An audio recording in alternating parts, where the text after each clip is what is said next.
আসসালামু আলাইকুম। আমরা আসন্ন বার কাউন্সিল পরীক্ষার জন্য আমরা কিছু গুরুত্বপূর্ণ প্রশ্ন দেখছিলাম, তার ধারাবাহিকতায় আমরা আজকে দেখার চেষ্টা করব যে রিভিশন নিয়ে আমরা একটু দেখার চেষ্টা করব ওই জায়গা থেকে কি কি প্রশ্ন আসছে। ইনশাল্লাহ আপনাদের অনেক বেশি কাজে লাগবে। আর যারা আমাদের এই চ্যানেলটি এখনো সাবস্ক্রাইব করেন নাই, সাবস্ক্রাইব করে দিয়ে পাশে থাকবেন ইনশাল্লাহ। চ্যানেলটি ছোট কিন্তু অনেকগুলো ভিডিও দেওয়া আছে, আপনাদের অনেক বেশি কাজে লাগবে এবং কি ধারাবাহিকভাবে আপনাদেরকে আমি চেষ্টা করব যে সহযোগিতা করার জন্য।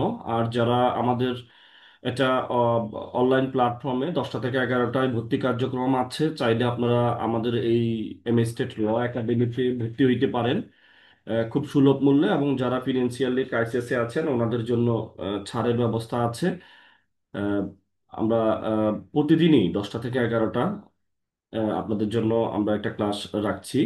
আপনারা জয়েন করতে আমাদের ইনবক্সে যোগাযোগ করতে পারেন। ওকে, তাহলে শুরু করি আজকের ক্লাস। যে the code of civil procedure 1908-এর উল্লিখিত রিভিশন এর বিধানসমূহ আলোচনা করুন। রিভিশনের বিধানসমূহ আলোচনা করুন। তাহলে দেওয়ানি কার্যবিধির 115 ধারার পদার্থ জেলা জজ হাইকোর্ট বিভাগে রিভিশন ক্ষমতা সম্পর্কিত আলোচনা করুন। কোন ক্ষেত্রে এবং কিভাবে জেলা জজ, অতিরিক্ত জেলা জজ রিভিশনাল ক্ষমতা প্রয়োগ করতে পারেন? যে আদালতে রিভিশন প্রয়োগ করতে পারে? The code of civil procedure 1908-এর ধারা 115-1 হাইকোর্ট বিভাগ, ধারা 115-2 অনুযায়ী জেলা জজ আদালত রিভিশন ক্ষমতা প্রয়োগ করতে পারে।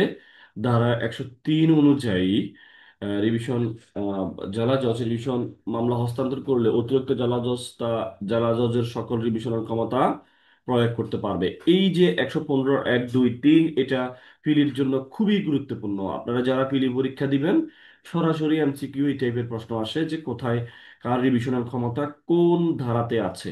ঠিক আছে, কি 115-1-এ আছে না 115-2-এ আছে, এই বিষয়গুলো নিয়ে প্রশ্ন আসে। দেখেন, রিভিশন দায়েরের কারণ, কেন আপনি রিভিশন দায়ের করবেন? দেওয়ানি কার্যবিধি 1908-এর 115 ধারার বক্তব্য, উচ্চ আদালতের বিভিন্ন সিদ্ধান্তের পরিপ্রেক্ষিতে বলা যায় নিম্নোক্ত কারণে রিভিশনের আবেদন করা যাবে। আমাদের দেখি তর্কিত, এই যে তর্কিত আদেশ প্রদানের সময় অধস্তন আদালত আইনগত ভুল করেছে। কি করেছে? উনি আইনগত ভুল করেছে এবং উক্ত আইনগত ভুলের কারণে তর্কিত আদেশটি ভুলভাবে দেওয়া হয়েছে। তাইলে যদি আইনগত ভুল হয়, এই ভুলের কারণে যদি ভুলভাবে একটা আদেশ দেওয়া হয়, তাইলে আপনি কি করতে পারবেন? তাইলে আপনি রিভিশন করতে পারবেন। এবং তর্কিত আদেশে ভুলের কারণে নিশ্চয়ই আপনার কি হয়েছে? ন্যায় বিচার লঙ্ঘিত হয়েছে, যে তর্কিত আদেশে ভুলের কারণে ন্যায় বিচার ব্যাহত হয়েছে। তাহলে আমরা দেখি রিভিশনের আবেদনকারী কারা, কারা রিভিশন করতে পারবে। ধারা 115-র উপধারা 1, 2 থেকে বোঝা যায় সংক্ষুব্ধ পক্ষের আবেদনের প্রেক্ষিতে আপনার রিভিশন আদালত নিজ উদ্যোগে আদালতের সিদ্ধান্তের বিরুদ্ধে রিভিশন ক্ষমতা প্রয়োগ করতে পারে। দুটা জিনিস পারে। একটা হলো আবেদনের সংক্ষুব্ধ পক্ষের আবেদনের প্রেক্ষিতেও পারা যায়, আর আদালত নিজ উদ্যোগে অর্থাৎ সোমোটো হইয়েও আপনার রিভিশন করতে পারে। এই হলো গুরুত্বপূর্ণ কথাবার্তা। দেখেন, রিভিশনের মেয়াদ, তামাদির মেয়াদ, সংশ্লিষ্ট ডিক্রি বা আদেশের তারিখ হতে কতদিনের মধ্যে রিভিশনের দরখাস্ত দায়ের করতে হবে সে সম্পর্কে কোনো সুস্পষ্ট বিধান নেই। প্রতিষ্ঠিত নীতি এই যে আপিল দায়ের করার জন্য যেহেতু সময়সীমা 90 দিন নির্ধারিত আছে, রিভিশনের দরখাস্ত দায়ের করার ক্ষেত্রেও ওইরূপ 90 দিন সময়সীমা হবে। কোনো ক্ষেত্রে বিলম্ব করে রিভিশনের দরখাস্ত দায়ের করা হলে উপযুক্ত কারণ দর্শানো হলে মওকুফ করার ক্ষমতা রিভিশন আদালতের রয়েছে। কোনো সংক্ষুব্ধ ব্যক্তির আবেদনের প্রেক্ষিতে কোনো রিভিশনাল আদালত নিম্ন আদালতের নথি তলব করতে পারে। 151-1 অনুযায়ী প্রয়োজনীয় আদেশ প্রদান করতে পারে। সেক্ষেত্রে তামাদির কোনো বিধান প্রযোজ্য হবে না। এরপরে আমরা একটু দেখি হাইকোর্ট বিভাগের রিভিশনের ক্ষমতাটা আমরা একটু দেখার চেষ্টা করি। দেখেন, হাইকোর্ট বিভাগের রিভিশনের ক্ষমতা, the code of civil procedure 1908-এর 115-1 অনুযায়ী নিম্নোক্ত আদালতের সিদ্ধান্তের বিরুদ্ধে হাইকোর্ট বিভাগের রিভিশন ক্ষমতা প্রয়োগ করতে পারে। তাহলে জেলা জজ আদালত, তারপরে অতিরিক্ত জেলা জজ আদালত আপিলের অযোগ্য ডিগ্রি বা আদেশের বিরুদ্ধে, অথবা যুগ্ম জেলা জজ, সিনিয়র সহকারী জজ আপিল অযোগ্য ডিগ্রির বিরুদ্ধে। আপনাদের এই বিষয়টা মাথায় রাখতে হবে। আপনাদের নর্মাল কমন সেন্সে মনে হইতেছে আসলে যুগ্ম জেলা জজ, সিনিয়র সহকারী জজ এদের বিরুদ্ধে তো আমরা রিভিশন করব নিশ্চয়ই জেলা জজের কাছে, কিন্তু কেন আমরা তো ডিগ্রির বিরুদ্ধে মনে রাখবেন, ডিগ্রির বিরুদ্ধে আপিল অযোগ্য যে ডিগ্রির বিরুদ্ধে আপনাকে সব সময় রিভিশন করতে হবে হাইকোর্টে। এটা একটু মাথায় রাখতে হবে। আর এমনি জেলা জজ, অতিরিক্ত জেলা জজ আপিলযোগ্য ডিগ্রি আদেশের বিরুদ্ধে, ডিগ্রি বা আদেশ যেটাই হোক, কারণ ওনার উপরের বস হচ্ছে হলো হাইকোর্ট, তো ওখানে হাইকোর্ট হবে। তবে এটা একটু ব্যতিক্রম যে যুগ্ম জেলা জজ, সিনিয়র সহকারী জজের আপিল অযোগ্য ডিগ্রির বিরুদ্ধে আপনাকে কোথায় করতে হবে রিভিশন? হাইকোর্টে করতে হবে। এইসব ক্ষেত্রে সংক্ষুব্ধ পক্ষের আবেদনের ভিত্তিতে হাইকোর্ট বিভাগ অথবা নিজ উদ্যোগে উপযুক্ত নথি তলব করতে পারে। এবং তখন যদি দেখা যায় যে ন্যায় বিচারের ব্যর্থতা ঘটিয়ে উক্ত ঠিকই আদেশে আইনগত ভুল করা হয়েছে, তখন হাইকোর্ট বিভাগ উক্ত ডিক্রি বা আদেশ সংশোধনের আদেশ দিতে পারবেন এবং উপযুক্ত আদেশ প্রদান করতে পারবেন। তাহলে আপনাদের ব্যতিক্রম কি? আপনাদের হলো এই যে সহকারী, সিনিয়র সহকারী, এই যে এরা যদি কোনো বা যুগ্ম, এরা যদি কোনো কি দে আপনার ডিগ্রি দিয়ে, তাহলে সরাসরি আপনাকে কোথায় আহ, ইয়ে করতে হবে, আর রিভিশন করতে হবে, হাইকোর্টে রিভিশন করতে হবে। দেখেন জেলা জজ, অতিরিক্ত জেলা জজের রিভিশনাল ক্ষমতা, the code of civil procedure 1908-এর 115(2) অনুযায়ী যুগ্ম জেলা জজ আদালত, সিনিয়র সহকারী জজ এগুলো যদি আপিলযোগ্য আদেশের বিরুদ্ধে সংযুক্ত পক্ষের আবেদনে জেলা জজ মোকদ্দমা বা কার্য প্রক্রিয়ার নথি তলব করতে পারে। উক্ত নথি পর্যালোচনা করে যদি দেখেন যে উপযুক্ত আদালতের আইনগত ভুলের কারণে ন্যায় বিচার ব্যাহত হয়েছে, তখন জেলা জজ আদালত উক্ত আদেশ সংশোধনের জন্য আদেশ প্রদান করতে পারেন বা উপযুক্ত যে কোনো আদেশ দিতে পারেন। তাহলে আমরা এক কথায় কি বুঝলাম? এক কথায় রিভিশনাল পাওয়ার আছে দুটাতে, অর্থাৎ আপনার জেলা জজের কাছে রিভিশন করা যায়, হাইকোর্টে রিভিশন করা যায়। এখন শুধুমাত্র হাইকোর্টে হাইকোর্টে আপনাকে রিভিশন করবেন হচ্ছে হলো এই যে জেলা জজ, অতিরিক্ত জেলা জজ এদের যে কোনো ডিক্রি বা আদেশের বিরুদ্ধে আপনাকে কি করতে হবে? হাইকোর্টে আপনাকে রিভিশন করতে হবে। কিন্তু ব্যতিক্রম হচ্ছে আপনার যখন সহকারী জজ অথবা সিনিয়র সহকারী জজ, এই যে এরা দুজনে, হ্যাঁ, অথবা যুগ্ম আহ, জেলা জজ, এই যে এরা যদি কোনো কি করে, কোনো ডিক্রি দেয়, তাইলে সরাসরি আপনাকে এগুলোর বিরুদ্ধে আপনাকে হাইকোর্টে আপনাকে রিভিশন করতে হবে। ঠিক আছে, এটা হলো ব্যতিক্রম। আর আর বাকি কিছু নর্মাল, বাকি কিছু নর্মাল আদেশের মধ্যে কোনো সমস্যা নাই। আদেশ আপনার সহকারী, সিনিয়র সহকারী, যুগ্ম এরা দিলে সেটা জেলা জজের কাছে রিভিশন করা যাবে। আর এরা যদি কোনো আদেশ দেয়, জেলা জজ যদি কোনো আদেশ দেয় বা অতিরিক্ত জেলা জজ আদালত যদি কোনো আদেশ দেয়, সেটা করা যাবে হচ্ছে হলো হাইকোর্টে। আশা করছি আপনারা ব্যতিক্রমটা ধরতে পেরেছেন এবং বিষয়টা বুঝতে পেরেছেন ইনশাআল্লাহ। না বুঝলে তো আমরা পরে আবারও কমেন্টসে করতে পারবেন। দেখেন, আমরা পরবর্তী বিষয়টা একটু দেখার চেষ্টা করি যে জেলা জজের কোনো দেওয়ানি আদেশের বিরুদ্ধে দেওয়ানি কার্যবিধি 1915 দ্বারা প্রতিকার কি পাওয়া যায়, কি প্রতিকার আছে। এখন জেলা জজের কোনো আদেশের বিরুদ্ধে দি কোড অফ সিভিল প্রসিডিউর 115 ধারা ওদের কি প্রতিকার আছে তা খোঁজার আগে দুটি বিষয় বিবেচনা করতে হবে। সেগুলো হলো জেলা জজ দেওয়ানি আদেশ মূল বিচারিক আদালত হিসেবে দিয়েছে কিনা, অর্থাৎ উনি মূল বিচারিক আদেশটা কখন দিয়েছে, উনি কি আপিলে দিয়েছে নাকি মূল বিচারিক আদেশে দিয়েছে। জেলা জজ যদি উক্ত দেওয়ানি আদেশ মূল বিচারিক আদালত হিসেবে দিয়ে থাকে, সেই ক্ষেত্রে উক্ত আদেশ আইনগত ভুল থাকলে, উক্ত আইনগত ভুলের কারণে ন্যায় বিচার ব্যাহত হলে সংশ্লিষ্ট পক্ষ হাইকোর্ট বিভাগে রিভিশন করতে পারবে। তাহলে এটা একটা বিষয়। এরপরে পরবর্তী আমাদের যে বিষয়টা হচ্ছে সেটা হলো, দেখেন, আপনাদেরকে খেয়াল করতে হবে যে যে জেলা জজ উক্ত দেওয়ানি আদেশ রিভিশন আদালত হিসাবে দিয়েছে কিনা। তাহলে জেলা জজ যদি উক্ত দেওয়ানি আদেশ রিভিশন আদালতে হিসেবে দিয়ে থাকে, সেই ক্ষেত্রে আইনগত ভুল থাকলে, উক্ত আইনগত ভুলের কারণে ন্যায় বিচার ব্যাহত হলে যদি রিভিশন আদালত দিয়েছে কিনা। তাইলে 115(4) ধারায় আমরা জানি সংশ্লিষ্ট পক্ষ হাইকোর্ট বিভাগে রিভিশনের অনুমতি লিভ ফর রিভিশন চেয়ে আবেদন করবে এবং হাইকোর্ট বিভাগ তা মঞ্জুর করলে ধরে নেওয়া হবে হাইকোর্ট বিভাগ দ্বিতীয় হাইকোর্ট বিভাগে দ্বিতীয় রিভিশন করা হয়েছে। আশা করছি দেওয়ানি কার্যবিধিতে যে দ্বিতীয় রিভিশন আছে সেটা 115(4) ধারার মধ্যে আছে, সেটা বুঝতে পেরেছেন আপনারা। কি করবেন, হাইকোর্ট বিভাগে আপনারা কি করবেন, এই রিভিশনের লিভ ফর রিভিশনের চেয়ে আবেদন করবেন। যদি সেটা মঞ্জুর হয় আপনি দ্বিতীয় রিভিশন করা হয়েছে বলে ধরে নেওয়া হবে।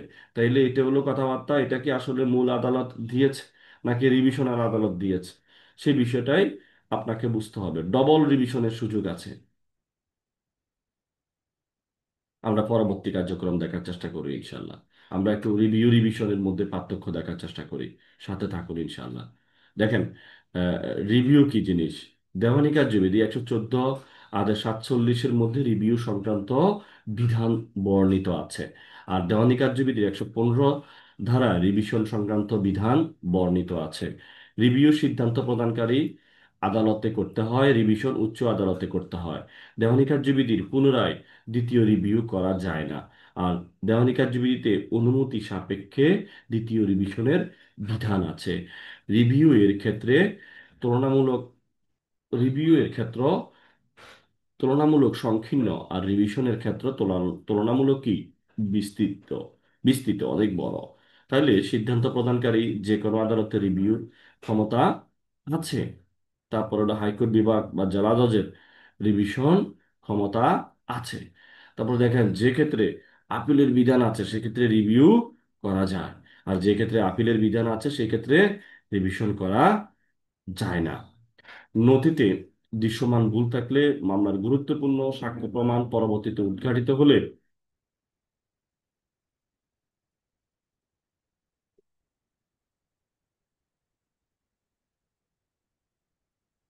নথিতে দৃশ্যমান ভুল থাকলে মামলার গুরুত্বপূর্ণ সাক্ষ্য প্রমাণ পরবর্তীতে উদ্ঘাটিত হলে রিভিউ করা যায়।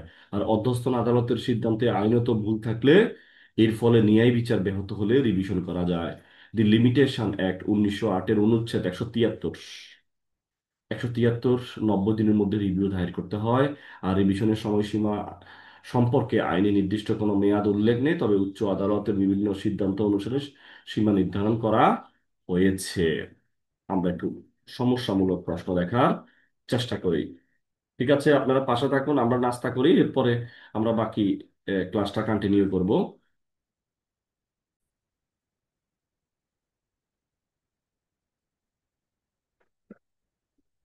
আমরা একটু সমস্যামূলক একটা প্রশ্ন দেখার চেষ্টা করি ইনশাআল্লাহ। দেখেন,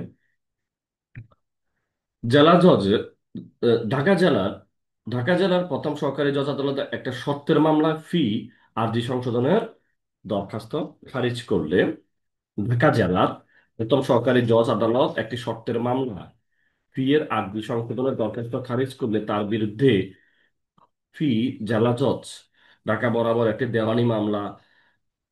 দেওয়ানি রিভিশন দায়ের করেন, কিন্তু উক্ত রিভিশনটি জেলা জজ আদালত কর্তৃক খারিজ করে দেয়। এখন এই ক্ষেত্রে ফি এর প্রতিকার কি? আইনের বিধান উল্লেখপূর্বক আলোচনা করুন। ফি এর প্রতিকার আমরা দেখি। সরকারি জজ কর্তৃক আরজি সংশোধন আবেদন মঞ্জুর বা নামঞ্জুরের বিরুদ্ধে আপিল করা যায় না। তবে দেওয়ানি কার্যবিধি 1915 অনুযায়ী জেলা জজ আদালতে রিভিশন করা যায়। কিন্তু জেলা আদালতে রিভিশন দায়ের করলে জেলা জজ খারিজ করে দেয়। এখন ফি এর সংক্ষিপ্ত পক্ষ হিসেবে 115(4) অনুযায়ী রিভিশনের আদেশ হাইকোর্ট বিভাগে রিভিশন দায়েরের অনুমতি প্রার্থনা আবেদন করতে হবে। এই ক্ষেত্রে হাইকোর্ট বিভাগ অনুমতি মঞ্জুর করলে হাইকোর্ট বিভাগে দ্বিতীয়বার মতো রিভিশন করতে পারবে। তাহলে আমরা বুঝতে পারছি যে এখানে উনি কি করছে, উনি একটা আরজি সংশোধনের দরখাস্ত দিছিল, ওইটা ওইটা খারিজ করে দিয়ে পরবর্তীতে উনি কি করবেন, উনি পরবর্তীতে হলো একবার তো রিভিশন করছেন, উনি ওই রিভিশনটাও কি করছেন, উক্ত রিভিশনটাও জেলা জজ খারিজ করে দেন। পরবর্তীতে উনি দ্বিতীয় রিভিশনের জন্য আবেদন করবেন, যাকে বলা হয় দ্বিতীয় যাকে দ্বিতীয় রিভিশন বলা হয়। আশা করছি বিষয়টা বুঝতে পেরেছেন।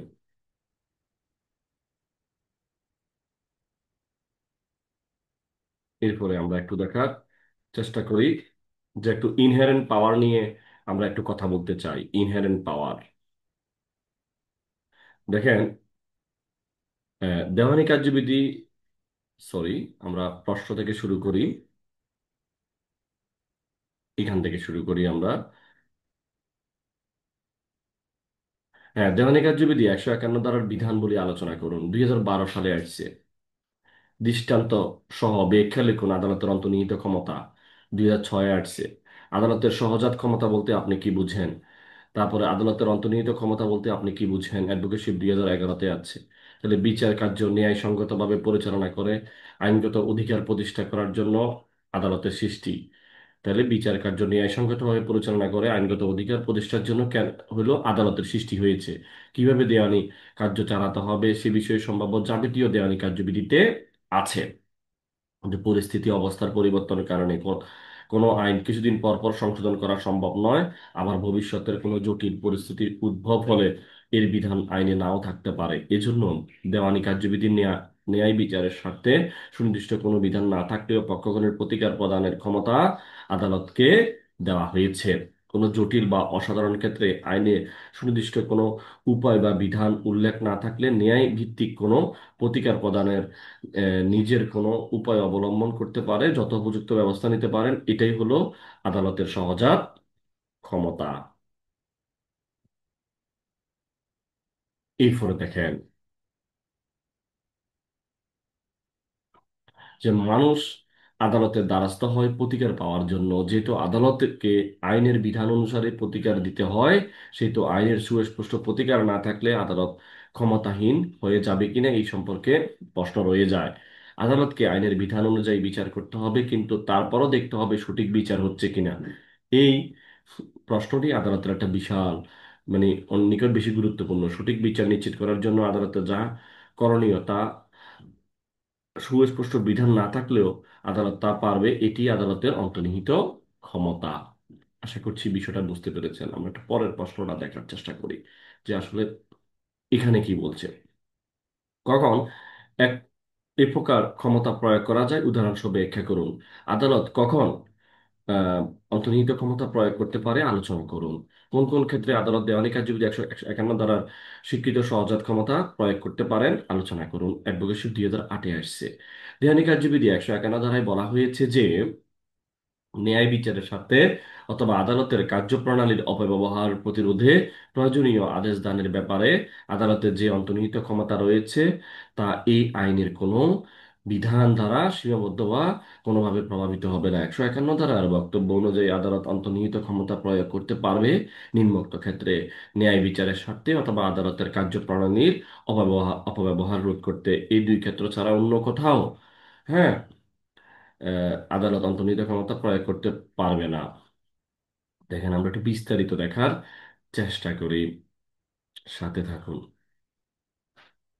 যে ন্যায় বিচারের স্বার্থে আদালত ন্যায় বিচারের স্বার্থে 151 ধারার অধীন সহজাত ক্ষমতা নিম্নোক্ত ক্ষেত্রে প্রয়োগ করতে পারে: যে ক্ষেত্রে প্রতিকার লাভের অন্য কোনো উপায় থাকে না, আইনে কোনো কোনো প্রতিকার উল্লেখ নেই, আদালত বা পক্ষগণের উপর প্রতারণা করা হলে দেওয়ানি কার্যবিধি 10 ধারার পরে দায়েরকৃত মোকদ্দমা স্থগিত রাখা প্রয়োজন, কিন্তু 10 ধারা অনুযায়ী আদেশ দেওয়া যাচ্ছে না, তাইলে 151 ধারা প্রয়োগ করা যাবে। উপযুক্ত মোকদ্দমার 39 বিধি 1-2 অনুযায়ী অস্থায়ী নিষেধাজ্ঞা দিতে পারে, কিন্তু বিবিধ মামলায় অন্তর্বর্তী আদেশ হয়ে যাবে। আদালতের নিকট যদি প্রতীয়মান হয় যে মামলা আর্জি বাতিলযোগ্য কিন্তু 27-11 বিধিতে উল্লেখযোগ্য কারণ প্রযোজ্য হচ্ছে না, তখন আদালত 151 ধারার ক্ষমতা প্রয়োগ করে আর্জি বাতিল করতে পারে। আশা করছি বিষয়টা বুঝতে পেরেছেন কখন পারে। এরপরে আমরা একটু দেখার চেষ্টা করি যে আসলে আরো কি বলছে, যে আদালতের কার্যপ্রণালীর অপব্যবহার মানে কি।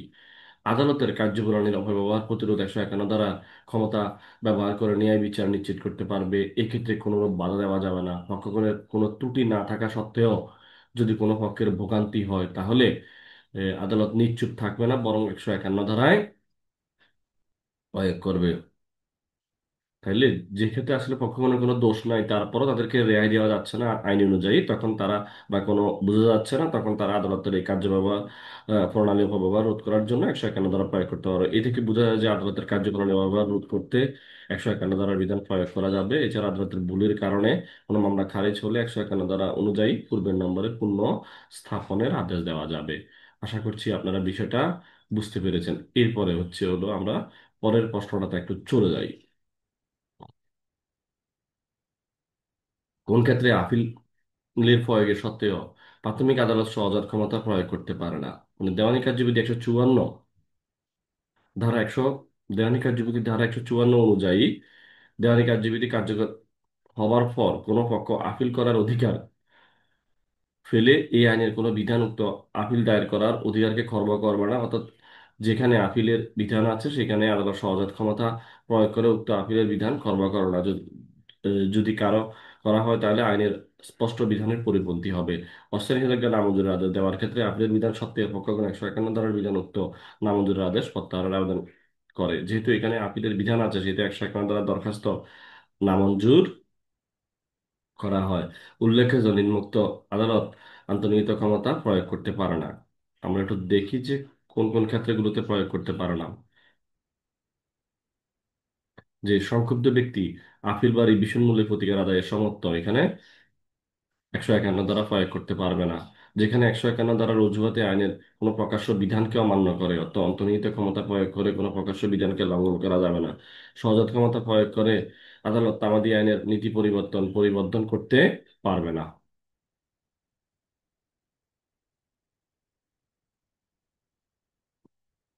এরপরে আমরা একটু দেখি যে পরের প্রশ্নটার মধ্যে কি আলোচনা করা আছে। আদালতের কার্যক্রম অপব্যবহার রুখতে ন্যায় বিচার রক্ষার্থে কেবলমাত্র দেওয়ানি আদালতের সহজাত ক্ষমতা ইনহেরেন্ট পাওয়ার প্রয়োগ করা উচিত। আপনি কি এই বক্তব্যের সাথে একমত?